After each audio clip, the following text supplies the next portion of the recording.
finding your voice to sing its journey. Welcome to the show, Georgia. Georgia Winter is a all-rounded musician. Yeah, they're a producer, drummer, and artist. You have your own artistic project. So you produce for Universal Production Music, yes. And you drum. You're gigging with Hannah Gray. Yes, I am. Nice. And your own artistic project, you mentioned, it's a little bit on hold as you are doing so many stuff. But I'm curious to know, how do you describe yourself to people? Like, I mean, primarily I describe myself as a producer. Because that's what I do, like, 90% of the time. But producer / drummer, because it's your main instrument? Yeah, definitely my main instrument. That's the one I learned properly and had lessons in. The rest I just kind of wing it. Nice. And like, who influences you? Well, on the production side, I'd say I've mostly been influenced by like hip hop and 2000s producers like Timbaland, Pharrell, any pop producer of that era, like Max Martin as well. Huge inspiration, just because I just love everything that he does. On like the artist kind of side of things, I really like St. Vincent, Justin Bieber, and again, everything pop. Nice, really like pop. Yeah. That's your genre. It really is my genre. Yeah. Nice. And like, where did it all start? Like, how did you know this is what you wanted to do? I mean, similarly to you, I've been surrounded by music my entire life, so I kind of came out the womb with, I don't know, just being surrounded with drumsticks. But no, like one of my grandparents was and still is a amazing classical musician and composer. So being around that, it's like being in a house full of like many different instruments. I was always like, what sounds can I make? So I was always like interested in making different sounds out of weird things. And I think later on that translated to doing that digitally, which is a very nice circle that I found. But yeah, that's kind of my progression. I started learning drums when I was like 11. I learned drums for like all my teens, and then taught myself guitar when I was like 15. And then piano, I just kind of always had one around, so I was like figuring it out. So like, working together, like, how did it begin? I started working with Evian first on the production side for my first release. And then I was working on my second release, which is Summer. We were a bit stuck with it, me and Evan, because we were having some problems to, find the right direction sonically. And yeah, one time I just played you the song and you were like, oh my God, this is so inspiring. Like, can I do something? You envisioned the whole... Yeah. And I was like, well, yeah, that's great, because we're actually really stuck with it and we don't really know what to do with it. So just and from that moment onwards, we never stopped working together. You created that bond of... Yeah, we just found out that we are very compatible. I think we were talking with someone last week and they mentioned finding your producer as being like finding a soulmate. Where once you find it, it's that forever. You just feel it's the right one. Yeah, exactly. Yeah, once you're inspired, I think you're involved in a world, and then you're just like, well, got to keep going with that world now, because you just want to keep on exploring it. It's really cool. And like, what kind of process is working together, like, from sort of, if it kind of follows the same in a way pattern, or is it very different with each song? It's pretty different with each song and like what we want to get out of a song. Like, sometimes you'll come to me with like a demo which you've got like a voice note of, and then we'll go in and like track the scratch vocals, and I'll do like just get the chords down and create some sort of landscape to then go away and build on, and then we'll record the vocals properly and do all the BBs and like all the layering and go ahead with that. But if we're writing together, it varies. Like, it's a stormy process. It is a stormy process. Do you start with like, let's write a song about? Yeah, we can do. I think, for example, for the EP, we knew we needed certain songs to fill gaps of like themes and things. So then we went off like, for example, I think Love Is Overrated started off as like the idea we need a you song, and then it just went from there. So that came from that idea, I think. Yeah. But yeah, that's really cool. Like, I think it's nice hearing about how like different people work together. How the songwriting and the production then come together? It depends, like, because you got to be careful with what you're matching together, because if you have an already existing song, you have to serve that. It's like, which one is serving what? And you've got to try and find the right balance of those two things. So it really varies. So then when you record vocals, do you already have in mind how the whole thing is going to sound, or will that come later? Most of the time, yeah, but I think you can find a lot of nice little surprises with like doing ad-libs and things, like when you have the main base of everything down, I think just get the general feeling there, and then you can kind of experiment with like backing vocals if you want to shout, if you want to like add a contrasting layer. It's like adding description to a story. It's just like expressing different things in different ways and seeing what works. So I don't think there's one template or something you always set out to do, because it's never going to follow the plan. But and do you have like reference tracks? yeah, definitely, like reference tracks, I think for me anyway, is essential. I'm always asking you before we start writing a song, like what are the reference tracks here, because I need some sort of picture. It's like not knowing, it's like painting in black and white and then trying to imagine what it is. So I need to know what colours I need to be using. And do you have like a story within the EP? Does it follow? Yeah, I mean, it's more like about like, again, a love story. It's about like how you, usually when you're in a relationship, like, I don't know, you become one person and you kind of lose yourself most of the time, or like it's easy to lose yourself when you're in a relationship. And then when this relationship ends for whatever reason, you are left with nothing inside, in a sense of like that it's just you, only you. When that has been, I don't know, hidden from the other person, you kind of, you forget who you are, basically. You forget who you are just for yourself. So yeah, this EP is about that feeling and the journey of finding yourself again and accepting yourself and loving yourself. Not like seeking love from the outside, but finding it within yourself, basically. That's what it's about, yeah. And definitely everyone would and should relate to that. Exactly. And I think like, I don't know if it was the order that you're doing them in or whatever, but at the headline show, like I got that like story, like I got the feeling of like yeah, start, like finish, and yeah, like how did that go, like the headline show? Were you happy with it? Like it was amazing, but yeah, like from an audience perspective, it was really fun. That's great to hear. Yeah, I mean, it was very, like, it was a lot of fun for sure. It was a lot, of course, like of hard work, because it's not only a headline show itself, it's also like organizing an event. So it's putting those things together of like having to organize all the like little bits and like finding people to open for you, pay people as well, and so all the finance parts, and talk about like with the venue, and in the meantime rehearsing for your sets, doing things right for, you know, the artist project and everything, programming stuff, the production side. There were a lot of things to think about. So it's being an independent artist at its best and worst. Yeah, exactly. So having to take care of about everything. And what have you learned from this? And, you know, like if you have to do this again, what is one of the things that you're like, okay, we're not going to do, we've learned this.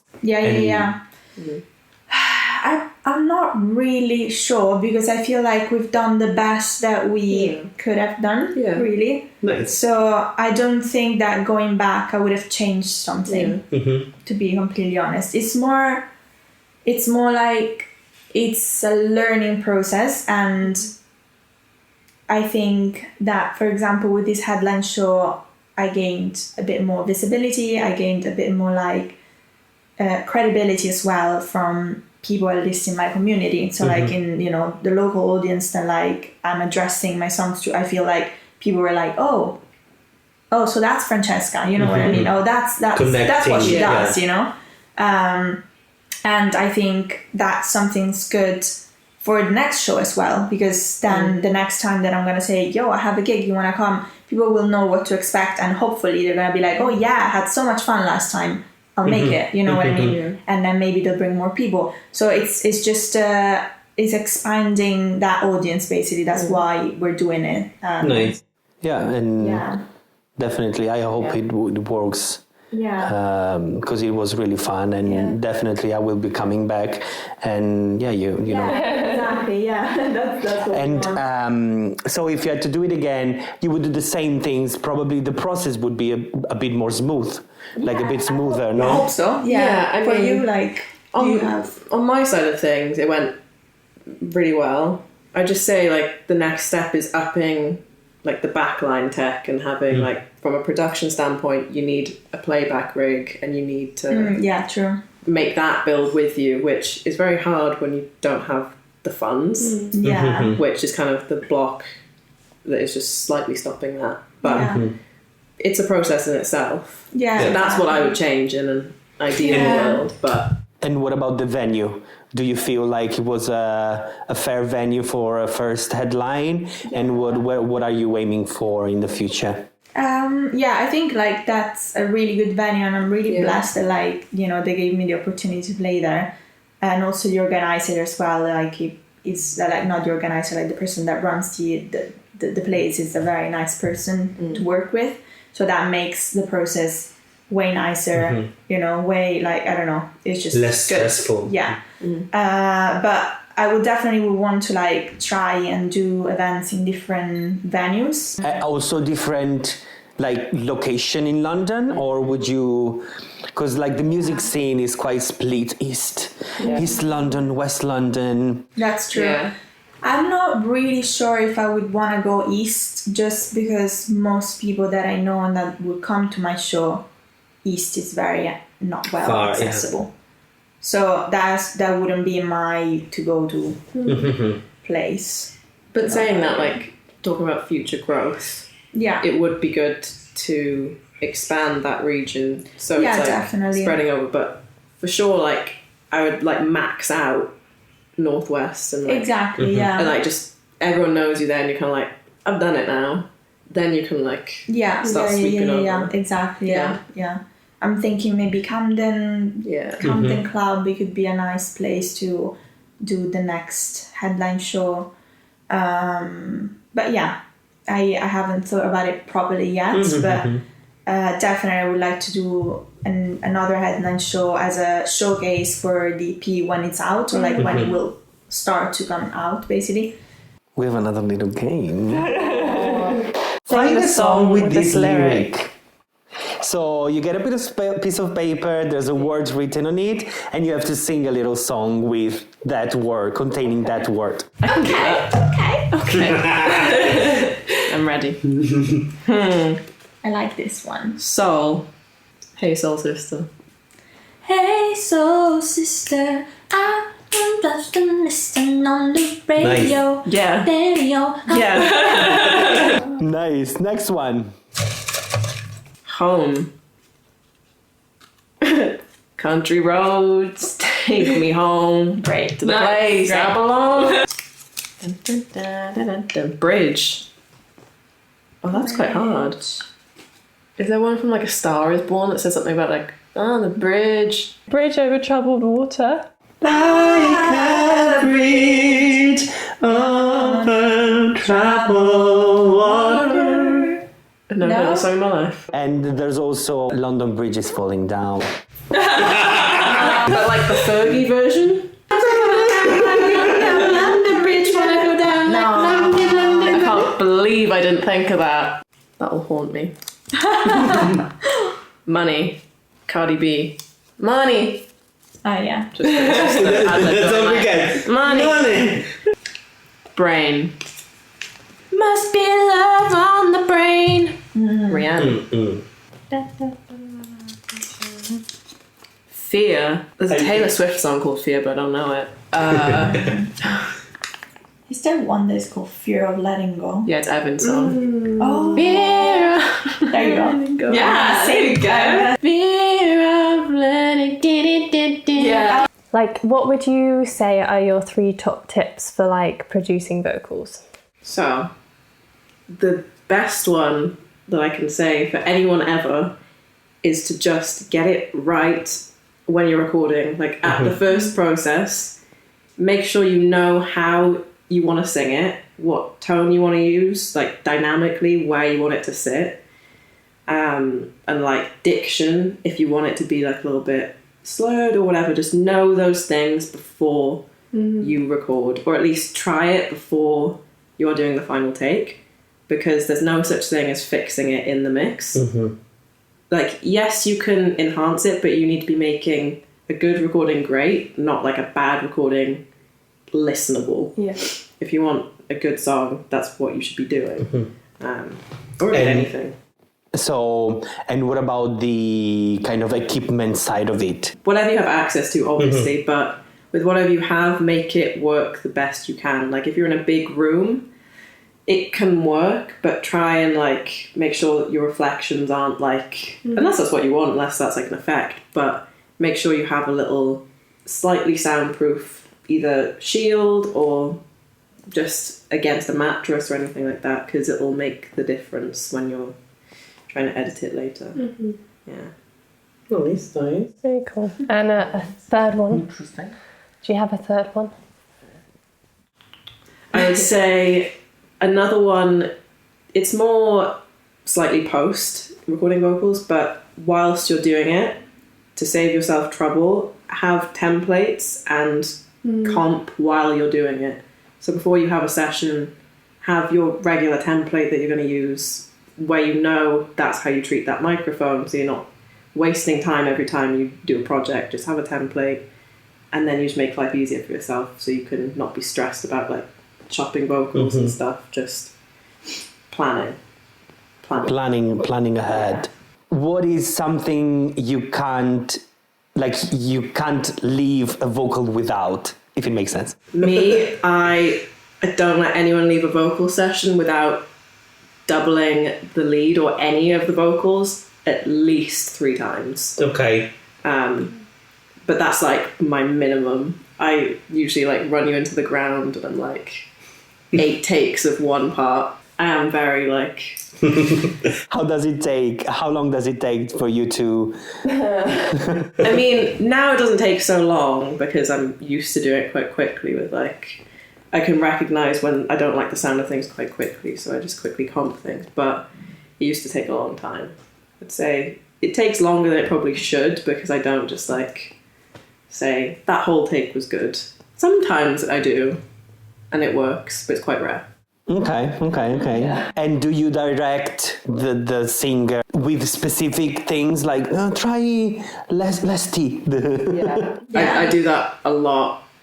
I think with you, because I'm so close with you, I do it probably a bit too much. Like I do it, I literally do it to like the tea. Okay, I do it to the tea, and I'm like, can you make it a bit more of a D sound, less of a T, and more like D? Less air pushing through. Just And what are the pet peeves, like the plosives? That's always a pet peeve, but it happens. It's just more annoying once you've done a bunch of takes and you're like, they're all in there. But I think pet peeve of mine is timing. Okay. Because drumming as well. Like, I need timing to be like on it, and I get annoyed when it's not, because I'm like, I don't want to have to do it in post and things. But it happens. What should we expect from you in the coming months? Do you have any gig? Are you drumming, touring, festivals? Yes, I got festival season in August, so I'll be doing drumming all of August, but until then I'll be doing some production sync stuff as per usual, and then the plan for the rest of the year is kind of doing sync stuff, and then the EP, just doing all the prep with that and getting that nice and clean ready. And gigging? As I said before, I have a couple more gigs in summertime, taking a little break, and then I hope to come back in September gigging a bit more. So in the meantime, you'll be still working on the songs, the sound, the... Exactly, yeah, working on that side. I also like, I don't know, like the headline show pushed us to work faster than we were planning to. So, for example, in a month's time, I wrote 2 new songs. Yeah. And I'm really happy with that. And I feel like I'm very like, it gave me like the motivation of writing more. Yeah. So I hope that on top of just working on DP and working on like business things, I hope that like we'll be able to work a bit more consistently on songwriting as well. Yeah. Nice. That would be nice, because I feel the more we write, the more it's gonna be easier to define what works and what doesn't. Yeah. For example, the last song that I wrote is Love is Overrated, and I wrote that one just, I mean, yes, I wanted, you know, that type of song for that type of reason, but I feel that like writing it was just so out of my comfort zone that I found it so much fun to do it, and like so much inspiring. I was like, oh yeah, I don't know, it's just funny, the things that I'm saying, and like they're silly, you know. So that was a side to it that I was like, oh, it's so light, like it's not heavy. I don't think about my life. I don't think like, it's just for the fun of doing it, and that's something that I would like to do more, just to have a laugh. You know what I mean? Nice. And will you be writing something for yourself? Or will you be mainly co-writing with other people? Yeah, I'll definitely be co-writing with other people. I think I'd like to interject a bit more fun into what I do, because at the moment it's like writing with you is very fun, obviously. No, but in the sense of like writing for like dance pop styles and just like having sessions. Like we did a brief recently that was really silly and very just like, oh yeah, you know what I mean? That's funny. Yeah. And like, where can people find you on social media? I'm Francesca Guerra Music on Instagram and somewhere else actually. TikTok maybe. I don't know. Anyway, I'm Francesca Guerra. Like, you can find me on TikTok, on Spotify, on YouTube, on Twitter, which I never use, but is there. You can find me on all socials. What this is, socials. You can put, You can find me at Georgia Winter Music everywhere. Everywhere. I'm everywhere. You're everywhere. Amazing. Perfect. Nice. Well, thank you for joining us. Thank you. Thank you guys for It was having really us. fun. Yeah, really fun. Amazing. And now... we're gonna leave our listener with a little arrangement we've done on one of Francesca's songs that we're gonna record after food, though. Nice. Bye bye. We did it, guys.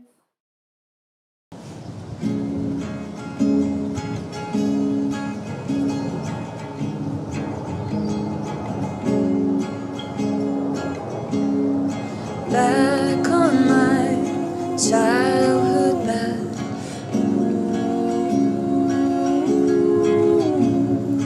feels so small under my own head. All photos stick to the walls, bring me back to the time I've lost. Should have grown out of it now if I would know how. I have to let you go.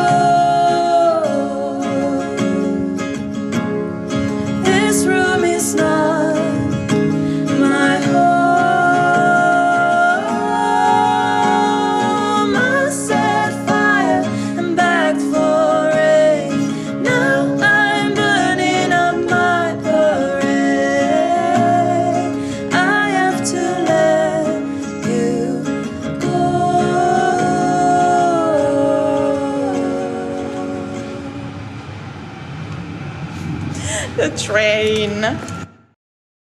Thank you for listening to Finding Your Voice, a singer's journey. This podcast has been brought to you by Vocal Venture. Follow us on all social media platforms at Vocal Venture to become a part of our community. Join us next week for another inspiring chat. Finding your voice, a singer's journey.